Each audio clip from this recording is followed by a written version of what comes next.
Hey everyone, welcome into the second annual Nostalgia Junkies mock draft.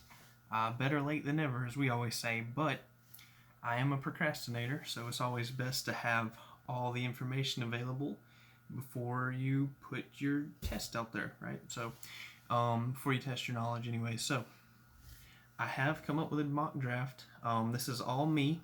I have kind of gotten Wesley's thoughts and opinions on certain things, but other than that, I mean, this is I've looked at a lot of mock drafts, and this is basically my amalgamation of what I've seen dozens of times over the last few months. I've been obsessed with mock drafts, so I have looked at a lot of them, and I'm sure some of this will seem repetitive. The fun part is when you get past like pick 10, it's just me trying to guess based on need and what players available, and it's probably terrible, but that's part of the fun of it. What fun is a mock draft if you can't make fun of yourself and see how bad you do? So I can't wait to look back on draft night after it's all said and done and seeing how many things I got wrong. So I think my magic number is normally I'd say 6, but maybe 8. If I can get 8 picks right out of 32, I'll actually feel okay. I mean, I'm an amateur, so I say all that to say let's get started. Last year we said that the Bengals were running to the podium, that Joe Burrow had been picked months ahead of time. Well, let me tell you, Trevor Lawrence has been the number one pick in the draft since he was like 14, okay? Me and the other Nostalgia Junkies, relatively speaking, are from Adairsville, Georgia. So we are 30 minutes away from Cartersville, where Trevor Lawrence played high school football. We all watched him play in high school. We all heard about him since he was in 8th grade. It's really not shocking, even after all this time, that he's going to go number 1 overall. It's kind of been expected. Like, you don't look at that guy and say, he's a first-round pick. You look at him and say, he's the number 1 overall pick. And we've been saying that since he was at least in high school. So, I mean, I'm a Trevor Lawrence fan, so all due credit to him. Wish him the best of luck. Jacksonville's had that pick. As long as they've been locked in that pick, Trevor Lawrence has been the guy. No question. All right. Say all that. Now, I'll try to speed it up a little bit, except for when we get to some really interesting places. The Jets are probably going to take Zach Wilson. It seems almost as certain as the Jags taking Trevor Lawrence. Zach Wilson, it seems like he kind of came on late as far as popularity. I mean, for my 2 cents, I would still say Justin Fields is the second best quarterback in this draft. Actually, Wesley also thinks that. We talked about it and everything. So we both think Justin Fields is the second best quarterback. But Zach Wilson is amazing. I watched his pro day. I went back and watched a little bit of his games. And, man, yeah, he's kind of got...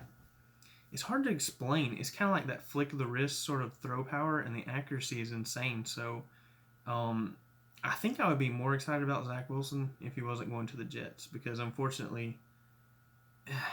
It's to the Jets, and I don't really appreciate what they did with Sam Darnold, if I'm being honest. I mean, I'm definitely not a Jets fan, but I mean, I hope they do better for Zach Wilson. It's a new regime, so I hope they do better for that young quarterback. All right, number 3. Now, this is where it's absolutely spicy. 3 and 4, I would say. So, number 3, we have the San Francisco 49ers, who traded up with the Dolphins about a month ago. All the rumors say that this pick is going to be Mac Jones. If you look at some of the other rumors, they say it's between Mac Jones and Trey Lance. I racked my mind. I think if you asked me a week ago, I would have said Justin Fields goes here. I would have said it's all a smokescreen. But the more I've thought about it, the more I don't really understand why they would need a smokescreen. And if they're moving up for Mac Jones, I don't even see the point of lying about it, unless someone had a funny theory that the Jets staff is the 49ers' old staff. So some people had kind of theorized that the 49ers were putting Mac Jones' name out there so that the Jets would be like, what are we missing? Look into it, and then maybe they suddenly draft Mac Jones. And I think that theory's hilarious, but it's there's no way it's true. I just really listened to Kyle Shanahan speak, and he said that they had a guy in mind when they moved up, and of course the rumors were wildly popular that it was Mac Jones when they moved up like a month ago. And he said that the person they moved up for got better, and the other candidates got better. And I'm in the camp that you don't move up to number 3. You don't give up what they gave up without having a guy in mind, and you know who you're picking. So I say all that to say I can't believe it, but I think this pick is Mac Jones. Okay. No disrespect to Mac Jones. I think he's great, and that's probably the best possible place for him to land. So yeah, I mean, it could work out. It's just kind of crazy what they had to give up. Anyways, number 4, my team, the Atlanta Falcons. We're at a crossroads. I've been nervous. I love Matt Ryan, as you can see. Big Matt Ryan fan. I've also got his Funko Pop right here, just so you know, in case, the other thing wasn't enough proof. Also got Julio up here, so you can see this has been an interesting week for me. But let's just get right down to it. I do believe this is between a quarterback and Kyle Pitts. I believe it's one or the other. I wouldn't even be mad if we took Penei Sewell. Don't think it's going to happen. No one's saying it's going to happen, but I wouldn't be mad. So, at the end of the day, here's what I've said from the beginning. If you have the 4th overall pick and you're taking the 4th best quarterback, something's wrong with you. Like, if you have the 4th overall pick, take the best player on the board. Instead of taking the 4th best player at any position when you have the 4th pick. I mean, at that point, you've got to see that you essentially have the number 1 pick in the draft for anybody who's not a quarterback. And that's exciting. I mean, that's awesome. Really wish there was a defensive player there worthy of the number 4 pick. I would love it to be an edge rusher, because Lord knows the Falcons need that and have needed that for many, many years. But when it comes down to it, the one quarterback I'd be okay with the Falcons taking really is Justin Fields. If we had to go quarterback, if we had to have somebody who's eventually going to succeed on Matt Ryan in the very near future, I would want it to be Justin Fields. But I don't think it'll be Justin Fields. I think it'll be between Trey Lance and Kyle Pitts. And at the end of the day, I'm going to say that the pick is Kyle Pitts. Hopefully they come to their senses and realize we're paying Matt Ryan all this money. We need to work with him. He can still do it. I'm telling you right now, Matt Ryan's the most disrespected player in the NFL. It's crazy, but I mean, take Kyle Pitts. There were so many losses last year that could have been prevented. So hopefully, with a coaching staff with some common sense and some basic fundamental teaching, I think we would have won 7 games last year. So instead of 4. So I say that to say we might even make the playoffs with Kyle Pitts and with this new coaching staff. I don't know. And I hope we go running back in the 2nd round. But yeah, Kyle Pitts is the pick there. Number 5, we have the Cincinnati Bengals. I've been torn because they need blocking really bad. Joe Burrow won't survive without better blocking. But then there's his college, like his best friend in college on the field anyways. They made magic together at LSU. Talking about Jamar Chase. So it's between Penei Sewell and Jamar Chase. And at the end of the day, how I made this decision is I wouldn't assume that I'm a better GM than an actual GM of an actual NFL team. And I know that plain and simple, you have to take Penei Sewell. You have to. So if it's not Penei Sewell, I would be smarter than the Bengals GM. And I'm not. It can't be possible. So the pick's got to be Penei Sewell. Okay. All right. I'm going to try to start speeding it up now. I think the Dolphins will happily go Jamar Chase after that. I'm glad that he's on the board because I think the 2 most dynamic playmakers as far as pass catchers this year are Kyle Pitts and Jamar Chase. I think they'd be happy with either one. In this scenario, they get Jamar Chase. Number 7, this is where it gets hairy for me, I think. We have Detroit, and I do think there's a good chance that Dan Campbell, the new head coach, does something not sexy like offensive line. However, I think, with Jared Goff there and everything going on, I can't imagine the fan base is super stoked with where they're at. I think he should go Jalen Waddle. Introduce some explosiveness back to that offense, like real explosiveness. Have yourself a great wide receiver. You've got to replace Galladay, so yeah, I think that would be the right move. Jalen Waddle to the Lions. Number 8, we have the Carolina Panthers, and this one I could very well be wrong about. It's worth pointing out that today is Wednesday night. The draft is tomorrow, so I did just hear about the news of Teddy Bridgewater being traded to Denver. Felt like it made the Carolina and Denver picks all that much more difficult to figure out. I don't know if it takes either of them out of the running or makes any of them more in the running, but I'm going to say they both are in the running for a quarterback. And number 8, he gets all the comparisons to Cam Newton. I hate to see him go in the division, but I think the Carolina Panthers are going to take Justin Fields. That I could be very, very wrong about, and I hope I'm wrong about. So I hope when I look back on this tomorrow, I hope I'm wrong about that, because I don't want to see him go in the division. But the second coming of Cam Newton, if that's true, he should be in Carolina. So number 9, we have Denver. I think they're very, very happy if they're still sitting there at 9 and this guy falls to them, because this guy has the highest ceiling of anyone in the draft, but maybe the lowest floor. He is really the closest out of the first round quarterbacks, I think, to boom or bust, and that is Trey Lance. And let me tell you, I've been really impressed with Trey Lance the more and more I hear him interview. The dude is really, really smart. He is going to kill it in the press conferences. And so that tells me he's going to be willing to learn. He's going to put in the time. He's going to put in the effort. He's going to be able to lead men into battle every Sunday. So I think Denver may be a team that really needs a quarterback who's ready right now, but they have Teddy Bridgewater now if they're not confident in Drew Lock, and obviously I don't think they are. So yeah, Trey Lance, even if the current coaching staff doesn't make it past this year, I think having Trey Lance there might keep them around and definitely adds promise for the future. Maybe they finally have their quarterback since Peyton Manning left. All right, number 10, we have Dallas, and I think, if I'm not mistaken, this is the first defensive player off the board, which is crazy. At pick number 10, we have Dallas taking Patrick Surtain, the cornerback. They just need help. It doesn't matter what Jerry Jones is infatuated by. He needs defense. Surely he knows that. If he doesn't, someone in that room better talk him into it. Patrick Surtain to Dallas. Number 11, we have the New York Giants. I should mention I haven't done any trades, and as I went on, I just didn't. There weren't that many trades last year, obviously because of the circumstances, and I think there will be not as many trades this year compared to some years. And some trades have already happened, like the 49ers. If that had happened draft night, that would have been crazy, but we've had a month to prepare ourselves for that. So I just did no trades. Number 11, we have the New York Giants. Again, this could be Micah Parsons. But, I mean, I think it's time to... You need to find out if Daniel Jones is the guy. Get him a weapon. Find out if he's the guy. That's what I say.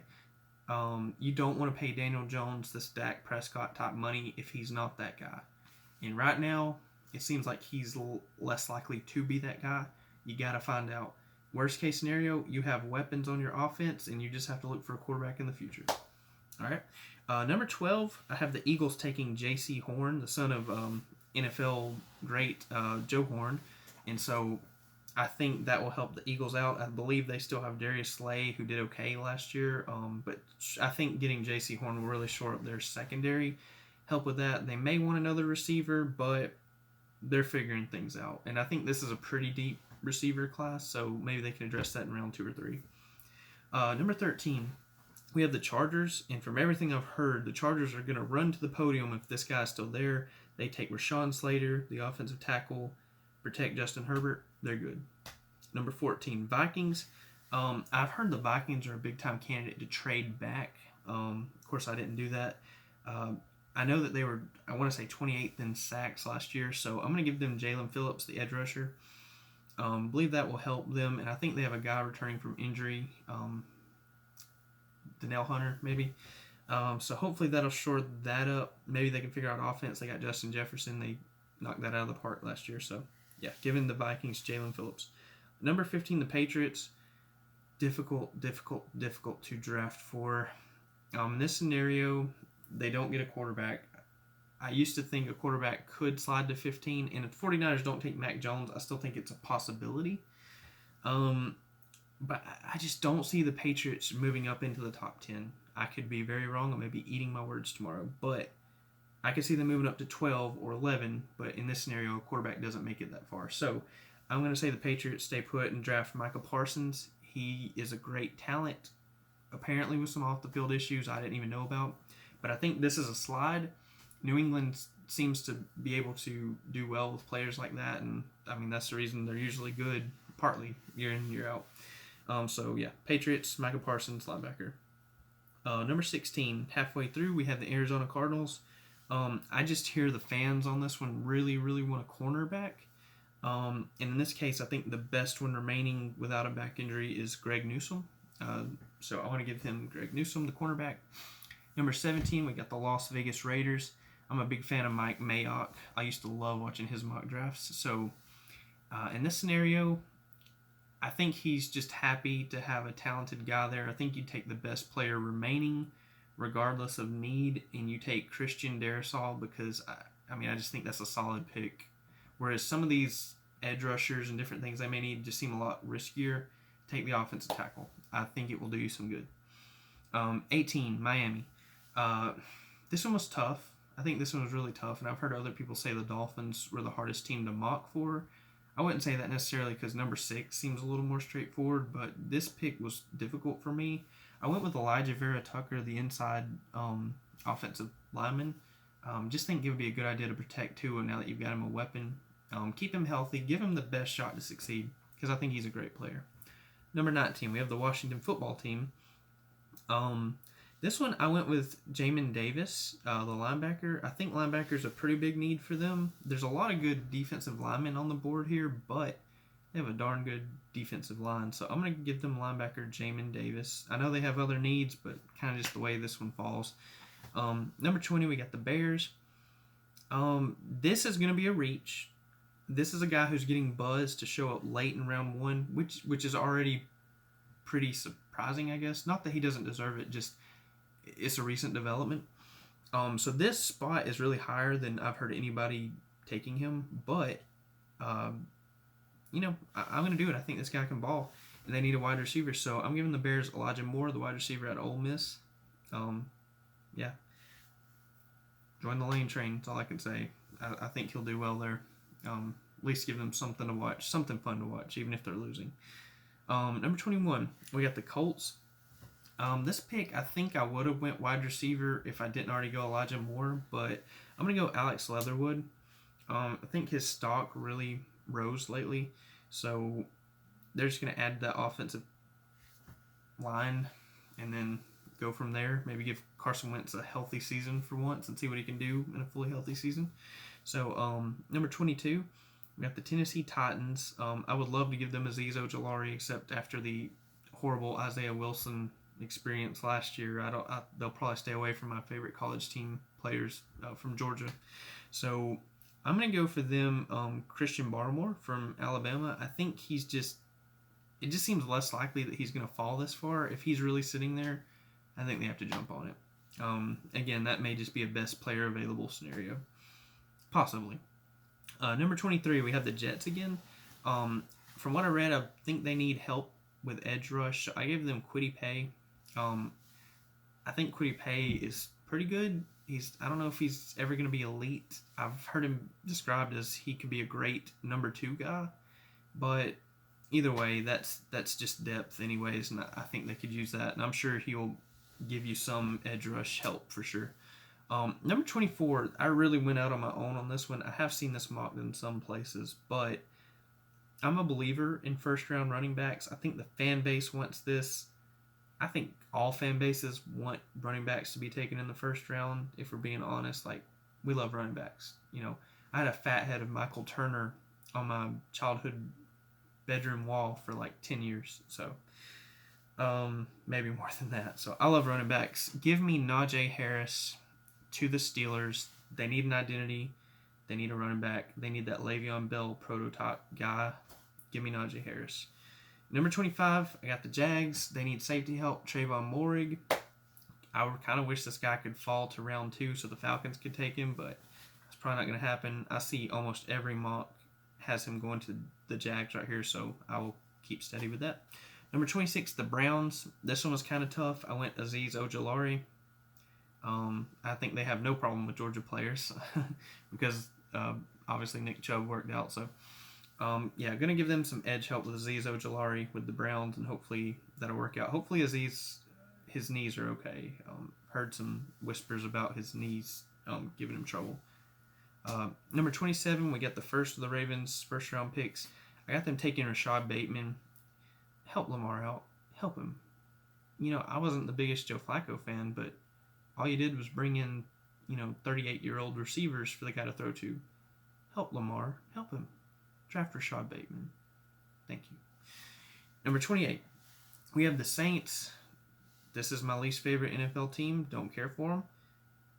This pick may seem like I don't care for them, but I actually would not like it in real life if they took this guy, because he's another weapon for Sean Payton, and I'm not going to sit here and say Sean Payton can't coach offense. I got them taking Kadarius Toney.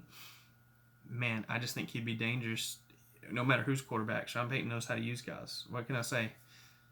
It's just specifically, even with Terrace Marshall there, Kadarius Toney is like that switchblade sort of pocket knife sort of player. You can use him all over the place. Okay. Number 29, we have the Packers. I think the Packers, in any other circumstance, would take some player that would just bore us to death here, because that's what they like to do. This year, I think they've probably listened to the backlash, especially from their own quarterback, that he gave them last year for taking a quarterback. I'm talking about Aaron Rodgers, referencing Jordan Love. I think they try to get him a weapon. I think they go Terrace Marshall, the wide receiver out of LSU. They need to give him more weapons. You need to make Aaron happy. Let's be honest. You need to make him happy, and getting him more help, that doesn't hurt you. That only helps you. Okay. Number 30, we have the Bills. We're finally going to end the slide for a guy that I think is really amazing. I hate that he's fallen this far, and it's only because of injury. Got them taking Caleb Farley, the cornerback. I've been hearing stories about this guy and how he had to switch positions from like wide receiver to cornerback. He has a deep understanding of the wide receiver position, and that helps him play corner. I think his first game in college as a corner, he got like multiple interceptions, so I thought that was really cool. He's only here because of the back injury. If he does slide in round 2, that's another guy I really wouldn't mind my Falcons taking a risk on. I think this guy can ball. He's probably the best corner in this class. He's just got a major, major injury issue. So I wish him the best, and I hope he does well if he ends up wherever, but in this scenario with the Bills. Number 31, we have the second Ravens first-round pick. Some people probably think I'm crazy for having this guy fallen this far. It's just that offensive tackle is not the sexiest position, but I have heard there's going to be a run on this position late in the draft. I've got the Ravens taking Tevin Jenkins, the offensive tackle. Again, help Lamar. This guy blocks for him. The other guy catches for him. It only helps him. He's already an MVP. Make him another time MVP. Take your team from this level to Super Bowl level. Good job. Okay. Number 32, we had the Buccaneers. I went back and forth on this one. I thought about running back, sort of like how the Chiefs did last year after they won the Super Bowl and just had the luxury of picking the last pick in the first round, took a running back. So I almost went Travis Etienne here. I held off. I think the Buccaneers learned that the secret sauce to winning is pass rush and good defense. Even though you have Tom Brady, of course, he's a key ingredient. They got plenty of offense, but that defense came in clutch down the stretch. So I've got them taking Jason Owe, the edge rusher, for pick 32, just to add to that defensive line. That's my mock draft. I hope it's not embarrassing. I hope it's okay. It's okay if it is. It's kind of fun to make fun of these things anyway, so every mock draft is wrong. It's just a matter of how wrong. So it'll be fun to watch this tomorrow night, see how everything goes, how it plays out, and yeah, I hope you guys enjoyed this video. Let me know if you want to comment below what you think. Hopefully you'll have enough time to comment before the draft, or you can comment afterwards and just say I suck because of my picks. That's perfectly fine, and I appreciate you guys tuning in. Have a good one.